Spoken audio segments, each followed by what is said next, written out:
नमस्कार दोस्तों। आज की इस वीडियो में मैं आपको बताने वाला हूँ 17 सेकंड्स टेक्निक के बारे में, जो कि अब्राहम हिक्स का प्रोसेस है, जिससे आप 17 सेकंड्स के अंदर अपनी किसी भी डिज़ायर को मैनिफेस्ट करना सीख सकते हो। और ये एक्चुअल में पॉसिबल है। और जिस तरीके से मैं आपको सिखाऊंगा, अगर आप उस तरीके से इसको फॉलो करना स्टार्ट करोगे तो आप भी इस चीज़ पे आसानी से बिलीव कर पाओगे कि 17 सेकंड में कितनी आसानी से कोई भी मैनिफेस्टेशन पॉसिबल होती है। अब्राहम हिक्स कहती है कि हमें किसी भी थॉट को एक्टिवेट करने के लिए, उसकी मैनिफेस्टेशन तक पहुंचाने के लिए हमें सिर्फ 17 सेकंड का टाइम चाहिए होता है। हम किसी भी थॉट को मिनिमम टू मिनिमम 17 सेकंड तक सोचते हैं तो वो इतना पावरफुल हो जाता है कि उस तरह के थॉट्स हमारा माइंड और ज़्यादा अट्रैक्ट करने लगता है। और जब 17 सेकंड के 4 साइकिल कंप्लीट होते हैं, यानी 17 इंटू 4 68 सेकंड तक जब हमारे थॉट्स जाते हैं, तो उसमें इतना मोमेंटम हो जाता है, इतना पावर हो जाता है कि वो मैनिफेस्ट हो जाते हैं। यानी किसी भी थॉट को अगर आप अपने माइंड में रखते हो और अगर आप उसे 17 सेकंड से पहले रिलीज कर दो, चाहे वो पॉजिटिव हो चाहे वो नेगेटिव हो, अगर 17 सेकंड से पहले आप उसको स्टॉप कर देते हो तो उसमें इतना पावर नहीं होता कि वो आगे मैनिफेस्टेशन कर सके। लेकिन जब हम लॉ ऑफ अट्रैक्शन फॉलो करना स्टार्ट कर रहे होते हैं और अपनी प्रैक्टिस में जा रहे होते हैं, उस वक्त हमारे नेगेटिव थॉट्स ज़्यादा हावी होते हैं। तो नेगेटिव थॉट्स का साइकिल 17 सेकंड्स के थ्रू 68 सेकंड तक बहुत बार, लेकिन अनजाने में ही हम पॉजिटिव जो थॉट्स होते हैं उसको 17 सेकंड से पहले डीएक्टिवेट कर देते हैं। ऐसे में क्या होता है कि हमारे नेगेटिव थॉट्स बहुत ज़्यादा स्ट्रांग होते चले जाते हैं और उसकी वजह से नेगेटिव मैनिफेस्टेशन हमारी लाइफ में आने लगती है। अब इसको मैं आपको एक एग्जांपल से समझाता हूँ जिससे आप इसे और अच्छे से समझ पाओ। मान लीजिए आप अपनी जॉब मैनिफेस्ट कर रहे हो और वो एक गवर्नमेंट जॉब है और उसमें आपका इस बार लास्ट अटेम्प्ट है। आप उसको मैनिफेस्ट करना चाहते हो। आपके थॉट्स किस तरह के हो सकते हैं दोनों साइड में, वो मैं आपको बताता हूँ। आप अपनी जॉब मैनिफेस्ट कर रहे हो तो सबसे पहले आपके मन में यही ख्याल आएगा कि मुझे ये वाली जॉब इस साल तो चाहिए ही चाहिए। ये जॉब मिल जाएगी तो मेरी लाइफ बेटर हो जाएगी, ये जॉब मिल जाएगी तो मेरी लाइफ सेटल हो जाएगी।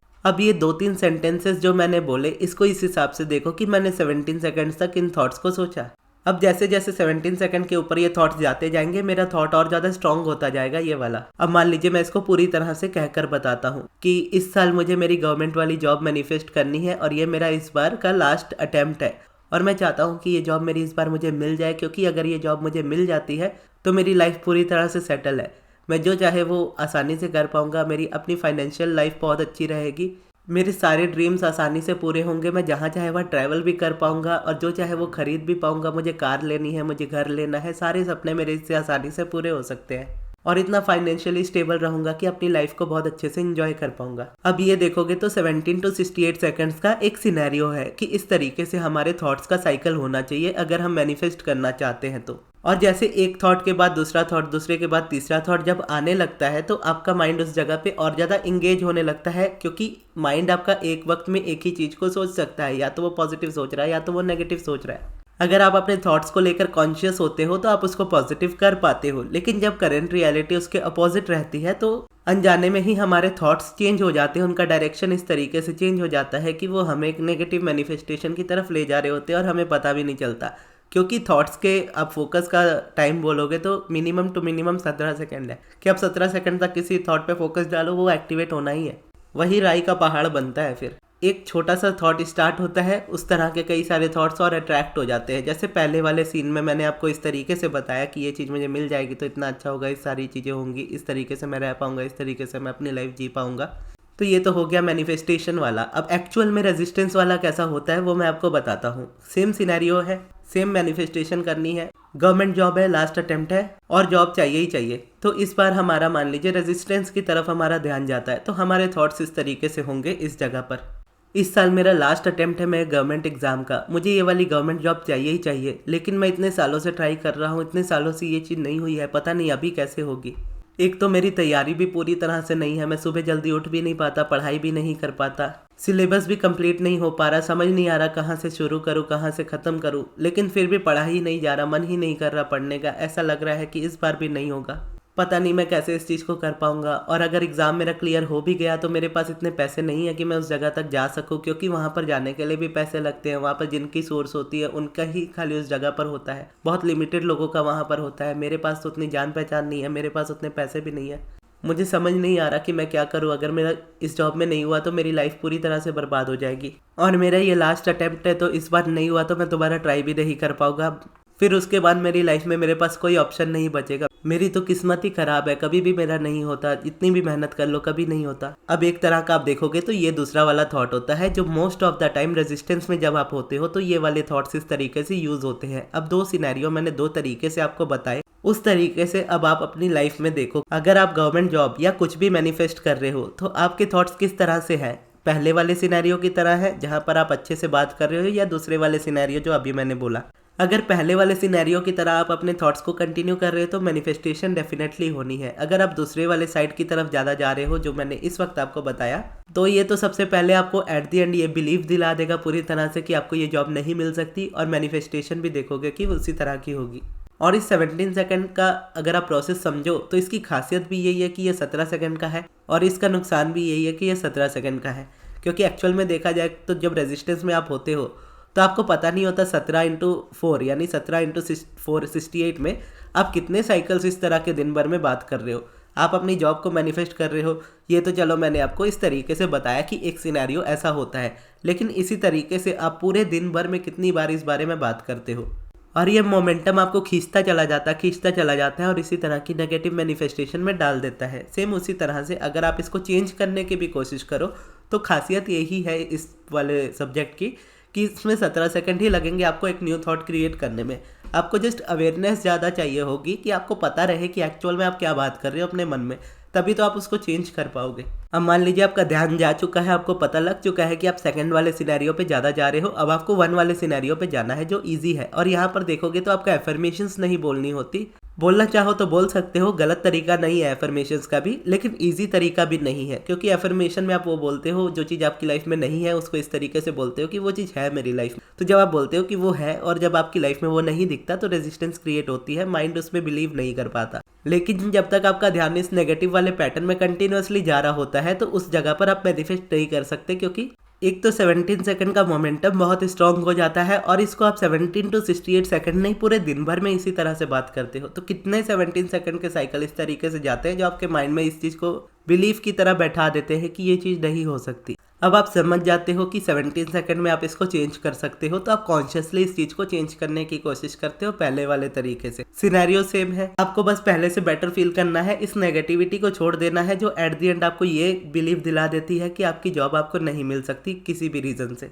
तो यहाँ पर आप अपने थॉट्स को इस तरीके से चेंज कर सकते हो जो आपको रेजिस्टेंस भी ना दे, प्लस आपको थोड़ा बिलीफ भी दे उस जगह पर, और आपके बिलीफ को इतना पुश ना करे कि आप बिलीव ही ना कर पाओ कि ये चीज़ सच हो सकती है। जैसे यहाँ से शिफ्ट करने के लिए बहुत लोग बोलते हैं मेरे लिए तो बहुत ज़्यादा आसान है, मैं तो कर ही लूँगा, मैं तो लॉ ऑफ अट्रैक्शन फॉलो कर रहा हूँ, मेरे पास तो ये सारी जानकारी है, मैं तो आसानी से कर लूँगा सारी चीज़ें, मेरे फेवर में ही सारी चीज़ें हो रही है।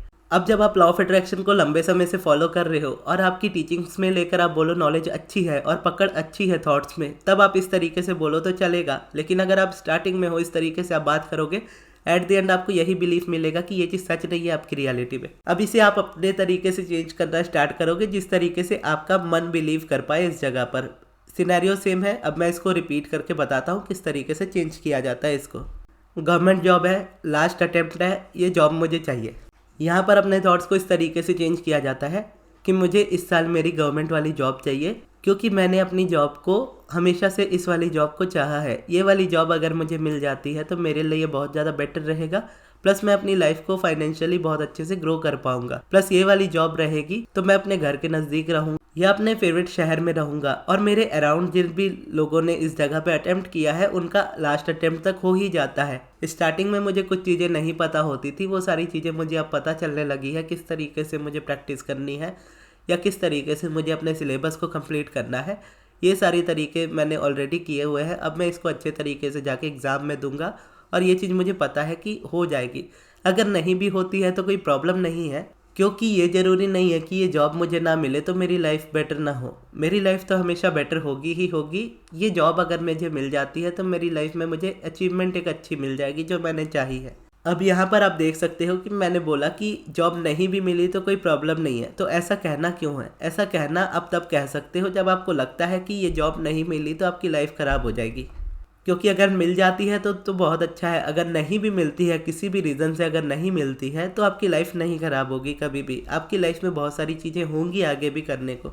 तो पहले से ही इस तरीके से अफर्म ना करें कि हमारी लाइफ ही ख़राब हो जाएगी अगर ये चीज़ हमें नहीं मिलती है। तो आप बोल सकते हो कि मेरी लाइफ बेटर हो जाएगी इस जॉब से, लेकिन ये नहीं बोलना है कि मेरी लाइफ ख़राब हो जाएगी इस जॉब अगर मुझे नहीं मिलती है तो। और ये जो मैंने रिपीट किया ये आपको एज इट इज़ नहीं बोलना है, एग्जाम्पल के तौर पर अपनी लाइफ में देखना है कि कैसे आप इसको चेंज कर सकते हो। अब इसको दूसरे एग्जाम्पल में मान लीजिए हम देखते हैं, मान लीजिए अपनी बॉडी में देखते हैं और आपको अपनी बॉडी में कोई चीज़ है जो नहीं पसंद आती, कोई पेन है या कोई भी प्रॉब्लम है आपकी बॉडी में जो आपको बार बार ध्यान दिलाती है आपकी बॉडी के ऊपर। या सिंपल टू सिंपल देखोगे, मान लीजिए आपको हेयर फॉल होते हैं, तो जब भी आप अपने बालों की तरफ देखते हो तो हमेशा आपका रिपीटेशन इसी तरह से होता है, मेरे बाल इतनी ज़्यादा क्यों झड़ रहे हैं, मेरी उम्र भी इतनी ज़्यादा नहीं है, मेरी हैबिट्स भी ख़राब नहीं है, स्टिल मेरे बाल क्यों इतने ज़्यादा झड़ रहे हैं। मैंने इतने सारे शैम्पूस ट्राई किए, इतने सारे ट्रीटमेंट्स बालों के लेकर आए, इतने सारे एफर्मेशंस किए, इतनी सारी टेक्निक्स की, स्टिल मेरे बालों को देखो झड़ते ही जा रहे हैं। और इतने ज़्यादा तो पहले भी नहीं झड़ते थे, अभी इतने ज़्यादा होने लगे हैं, पता नहीं आने वाले टाइम में मेरे सर में बाल भी रहेंगे या नहीं। एट दी एंड यूनिवर्स आपको ये बिलीव दिला ही देगा कि आप गंजे हो, भले ही इस वक्त आप नहीं हो, लेकिन स्टिल आप अगर इस तरीके से रिपीट करोगे तो बाल रहते हुए भी आप ये बिलीव करने लगोगे कि आप गंजे हो। तब इस चीज़ को चेंज करने के लिए आप 17 सेकंड के साइकिल को एक न्यू तरीके से रिपीट करना स्टार्ट करते हो। आप देखते हो कि आपके बाल झड़ रहे हैं, लेकिन आप ये समझते हो कि बालों का झड़ना कोई प्रॉब्लम नहीं है। आप इस तरीके से अपने सेंटेंसेस को चेंज करते हो कि बालों का झड़ना नॉर्मल है, एक बाल टूटते हैं तभी हमारे नए बाल उगते हैं। और इस तरीके से आप रिपीट करते हो कि मैं कैसा मेरी बॉडी में फील करता हूँ, मैं अपने लाइफ में अपने लिए कैसा फील करता हूँ, उस पर डिपेंड करते हैं मेरे बालों की ग्रोथ। मेरे बालों की ग्रोथ इस पर डिपेंड नहीं करती कि मैं कौन से प्रोडक्ट यूज़ करता हूँ, कौन सा शैम्पू यूज़ करता हूँ, ये चीज़ें बिल्कुल मैटर नहीं करती। मेरे लिए बस ये मैटर करता है कि क्या मैं स्ट्रेस में हूँ, अगर स्ट्रेस में हूँ तो मुझे उसको चेंज करना है। इस तरीके से आपको समझना होता है, स्पेशली बालों के मुकाबले में, कि जब बाल आपके बहुत ज़्यादा झड़ते हैं तो आप समझ लो कि कोई ना कोई स्ट्रेस आप अपने माइंड में बहुत ज़्यादा क्रिएट कर रहे हो, और उस स्ट्रेस की वजह से आपके बाल या तो वाइट होते हैं या तो थिन होते हैं या तो वो मतलब उतरने स्टार्ट हो जाते हैं, झड़ने स्टार्ट हो जाते हैं। तो जब आप ये समझ जाते हो तो आप इस तरीके से इसको रिपीट करते हो कि मुझे अच्छा फील करना है, क्योंकि अगर मैं अच्छा फील करूंगा तो मेरी स्ट्रेस मुझसे हमेशा दूर रहेगी, और मैं जितना अच्छा फील करूंगा मेरे बालों की ग्रोथ भी उतनी अच्छी रहेगी। मुझे अच्छे प्रोडक्ट्स की ज़रूरत नहीं है, मुझे सिर्फ एक लाइफस्टाइल की ज़रूरत है, और अच्छी लाइफस्टाइल रहेगी तो मैं अच्छा फील करूंगा तो मेरे बालों की ग्रोथ भी अच्छी रहेगी। तो इस तरीके से आप इसको चेंज कर पाते हो। और अगर आप गूगल पे या कहीं पे भी सर्च करके देखो तो हेयर फॉल का आपको सबसे मेन रीज़न जो मिलेगा वो स्ट्रेस ही मिलेगा, या फिर पॉल्यूशन मिलेगा। पॉल्यूशन को आप कंट्रोल नहीं कर सकते, लेकिन जो स्ट्रेस आप अपने माइंड में क्रिएट कर रहे होते हो उसको आप कंट्रोल कर पाते हो। जब आप उसको कंट्रोल करते हो तो बाहर का पॉल्यूशन भी आपको उतना नहीं कुछ कर पाता। अब सेम मान लीजिए एक सिनेरियो देखते हैं रिलेशनशिप को लेकर। आप किसी रिलेशनशिप में हो, वो रिलेशनशिप इस वक्त ख़राब है, आप उसको बेटर बनाना चाहते हो, लेकिन आपके थॉट्स उस जगह पर इस तरह से होंगे। अगर वो रिलेशनशिप ख़राब है तो बेसिकली इसी तरह से होंगे कि ये पर्सन मेरी बात कभी नहीं सुनता, इसको मैं जितना बताऊं वो हमेशा उतना ही नेगेटिव होता जाता है, ना तो मुझे लॉ ऑफ अट्रैक्शन फॉलो करने देता है ना तो खुद करता है। जब भी मैं कुछ अच्छा करने जाऊं हमेशा परेशानी क्रिएट कर देता है, हमेशा मुझे परेशान करता है, कोई बात नहीं सुनता है, हमेशा से वो अपनी मनमानी करता है, हर चीज़ में गड़बड़ करता है, कोई भी काम अच्छे से नहीं करता है, पूरी लाइफ फ्रस्ट्रेट करके रखी है। और इस चीज़ का रेपिटेशन हमारा चलता जाता है उस रिलेशनशिप में, और जितना ये रेपिटेशन चलता है 17 to 68 सेकंड एक बार तो चलता ही है, पूरे दिन भर में हम कितनी बार इसके बारे में बात करते हैं। तो इस तरीके से इस सिनेरियो में होता है। तो इसको अगर चेंज करना चाहते हैं तो हम इस तरीके से इसको चेंज कर पाते हैं कि हम ये देखें अपने आप को कि सामने वाला चलो क्या फील करता है, क्या करता है अपनी लाइफ में, उसके ऊपर हमारा कंट्रोल नहीं है, उसकी लाइफ है, उसको जो सोचना है सोचने दो। मेरे लिए मेरी लाइफ सबसे ज़्यादा इंपॉर्टेंट है, मेरे लिए मेरी फीलिंग सबसे ज़्यादा इंपॉर्टेंट है। अगर कोई पर्सन मेरा सपोर्ट नहीं कर रहा तो इसका मतलब ये नहीं है कि मैं अपनी लाइफ जीना छोड़ दूँ। मेरे लिए ये है कि मुझे अपनी लाइफ बेटर करनी है, तो मैं अपनी बेटर लाइफ करने के लिए अपने आप से प्रयास करूँगा या अपने आप से प्रयास करूँगी कि अपने तरीके से मैं अपनी लाइफ को बेटर बना पाऊँ। मैं मेडिटेशन करूँगा और पॉजिटिव एस्पेक्ट लिखूँगा, इस तरीके से अपनी लाइफ को चेंज करूँगा, टीचिंग्स को अच्छे से सीखूंगा, अब्राहम को अच्छे से फॉलो करूंगा, और इस तरीके से करता जाऊंगा तो मेरी लाइफ में वो चेंजेस मुझे नज़र आने लगेंगे। और रिलेशनशिप का क्या है, रिलेशनशिप्स में अगर अप डाउन आते हैं इसका मतलब ये थोड़ी है कि रिलेशनशिप ब्रेक हो जाता है। रिलेशनशिप में अगर प्रॉब्लम्स आ रही है तो हम उसको सॉल्व कर सकते हैं, क्योंकि दुनिया में ऐसी कोई प्रॉब्लम नहीं है जिसका सॉल्यूशन ना हो। लेकिन पहला सॉल्यूशन हमेशा यही होना चाहिए कि मैं अपने आप को ठीक करूँ। सामने वाला जो भी सोचे मुझे अच्छा सोचना है, सामने वाला जो भी फील करे मुझे अच्छा फील करना है। उसकी जिम्मेदारी नहीं है मुझे अच्छा फील करना है, मेरी जिम्मेदारी है कि मैं अच्छा फील करूँ। और जब आप इस तरीके से चेंज करते हो अपने सिनेरियोज को तो सामने भी वो पर्सन आपके अराउंड चेंज होने लगता है। सेम आप जॉब में भी देखोगे, जब सिनेरियो चेंज होता है मैनिफेस्टेशन चेंज होने लगती है। और ये एक या 2 बार में नहीं करने से होता, क्योंकि जब कोई रेजिस्टेंस होती है उसके बारे में हम दिन भर सोचते हैं, दिन भर में कितने साइकिल्स हमारे माइंड में रिपीट हो रहे होते हैं। तो जब हम एक न्यू साइकिल स्टार्ट करते हैं तो उसको भी बार बार हमको माइंड में रिपीट करना चाहिए। और न्यू रेपिटेशन अपने लाइफ के हर एक एस्पेक्ट पे या लाइफ के किसी भी एस्पेक्ट पे जो आपको अच्छा फील कराए, इतने ज़्यादा क्रिएट करो कि उसके सामने पुराने वाले पूरी तरह से दब जाए। आपको उसे हटाने की जरूरत नहीं पड़ेगी, आप खुद ही उस जगह से हट जाओगे और जिस तरीके की मैनिफेस्टेशन चाहते हो उस तरीके की मैनिफेस्टेशन कर पाओगे। और अगर आप इस चीज़ को और डिटेल में सीखना चाहते हो तो आप मेरी क्लासेस ज्वाइन कर सकते हो मार्च महीने की, जो 6 तारीख से स्टार्ट हो रही है। 6 मार्च से जो क्लासेस स्टार्ट हो रही है वो 21 दिनों की क्लासेस है। उन 21 दिनों में मैं आपको वो सारी चीज़ें सिखाऊंगा जो मैं मेरी लाइफ में फॉलो करता हूँ, जैसे मेडिटेशन है, पिवटिंग है और पॉजिटिव एस्पेक्ट है। ये जो मैंने 17 सेकंड का प्रोसेस आपको बताया है, इसको मैं मेरी लाइफ में फॉलो करता हूँ पॉजिटिव एस्पेक्ट्स और पिवटिंग के थ्रू। आप इसको समझ सकते हो कि एक शिफ्ट लेना नेगेटिव स्टोरी से न्यू स्टोरी पे, इसको पिवटिंग ही कहते हैं। और 21 दिनों की क्लासेस में जब आप डेली मेडिटेशन करोगे और डेली पिवटिंग और पॉजिटिव एस्पेक्ट्स की प्रैक्टिस करोगे, तो अगर आपके पास कोई क्वेश्चन उस वक्त में होंगे तो आप मुझसे पूछ पाओगे, क्योंकि 21 डेज की क्लासेस में हम एक साथ रहेंगे। और क्लासेस का टाइमिंग है रात 9 से 10 बजे का। तो अगर आप मेरी क्लासेस ज्वाइन करना चाहते हो तो आप कर सकते हो, लेकिन क्लासेस ज्वाइन करने से पहले मेरी अनाउंसमेंट वाली वीडियो जरूर देख लीजिएगा, जो आपके स्क्रीन के लेफ्ट साइड पर आएगी इस वीडियो के खत्म होने के बाद। और ये वीडियो आपको कैसी लगी कमेंट बॉक्स में जरूर बताइएगा, और इस वीडियो को यहाँ तक देखने के लिए बहुत बहुत धन्यवाद।